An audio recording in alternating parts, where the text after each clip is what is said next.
Hello, Phil here from Wings of Pegasus, and welcome to another analysis video. On the agenda tonight, we have John Hartford and Glen Campbell. I did a video on Glen a few nights ago where he's singing Gentle on My Mind, and I just wanted to throw out there that that was actually John's song and he wrote it, so just so people know that. And also, it's great to see John perform one of his own songs as well. So let's get these guys up on screen and see how they get on. So many letters to do Gentle on My Mind all the way through, so John, you want to kick it off since you wrote it? Why not? All right. It's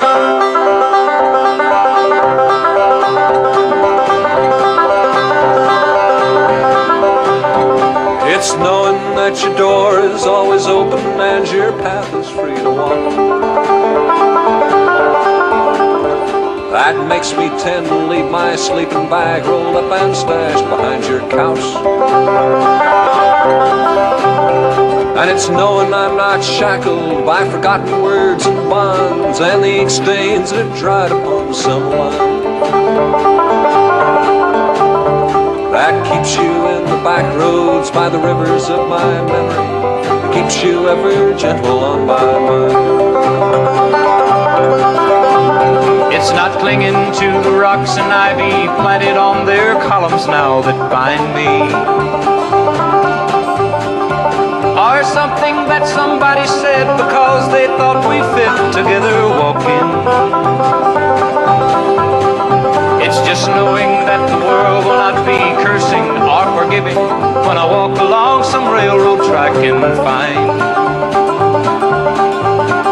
that you're moving on the back roads by the rivers of my memory, and for hours you're just gentle on my mind.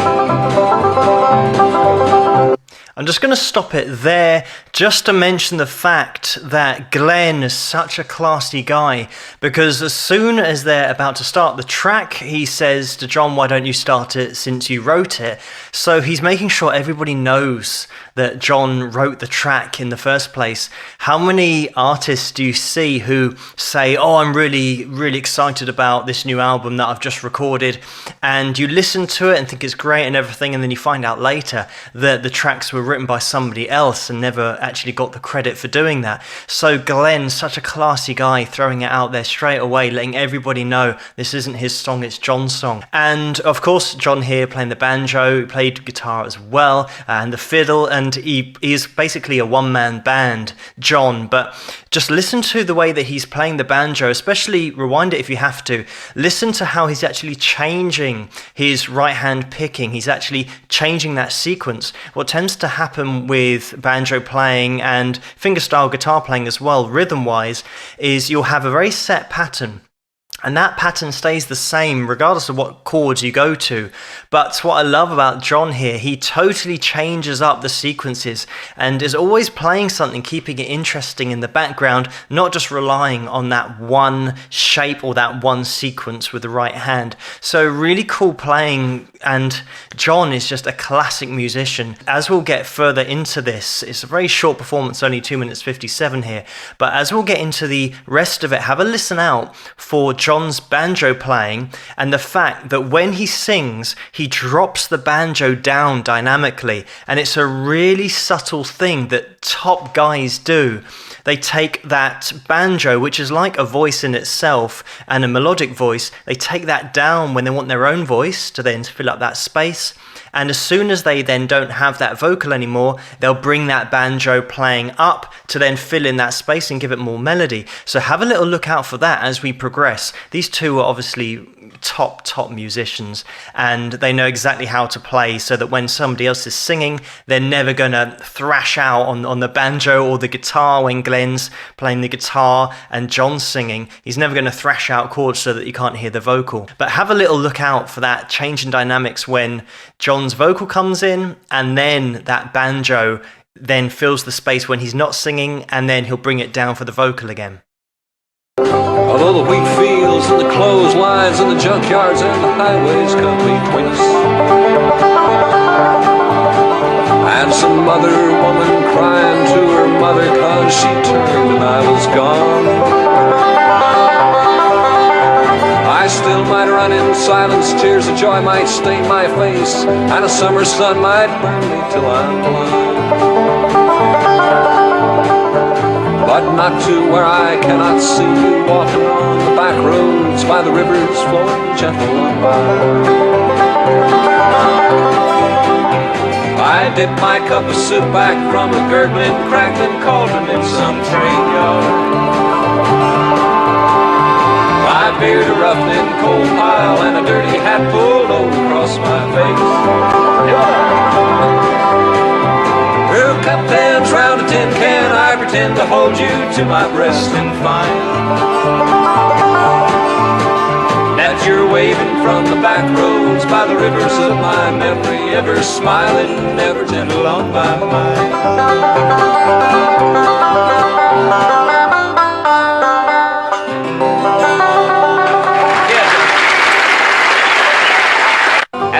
And there it is. What a great performance that was. What we saw at the end there as well is the fact that when John wasn't singing and he then played the banjo, he kept that quiet because there's a harmonica that comes in and it just swells in and out with that harmonica. So John, being a songwriter, he knows this. He knows exactly which instruments need to shine at which points. So he brings down that banjo even in a part when he's not singing, because he obviously wants to leave a little bit of space for that harmonica to come through. He has such a great ear for melody. And the other thing about Glen is the fact that when he sings a song, he sells it. He sings it from the heart, so that a lot of people will think that they're his own songs because he's that good at singing. And that's probably one of the best compliments you can get as a singer, is for people to connect with what you're singing and just to get that message so clearly across to the listener. Glen's singing ability really matched with top-notch writing ability of John. There's a reason that this is an award-winning song, and it's always the case that songs are the holy grail. You can have somebody who's great at singing, great at playing, they could play every instrument, but if they can't write a song, they're never going to get anywhere. It's a really sad thing, but that's just the way it works. You've got to write something to connect with an audience. And Glen, certainly, when he heard that track by John, he thought, I've got to do a version of this because it's so strong. It is such easy listening. You just get pulled into that story, and that's what country music is about anyway. And on my last Glen Campbell video, I had a lot of comments about the Wrecking Crew. So read up about that if you don't know who they are. It was basically a collection of musicians and effectively session musicians who played on loads and loads of the popular tracks of the time. And it's pretty much, you could follow these tracks back to these members, these musicians, and Glen was one of those.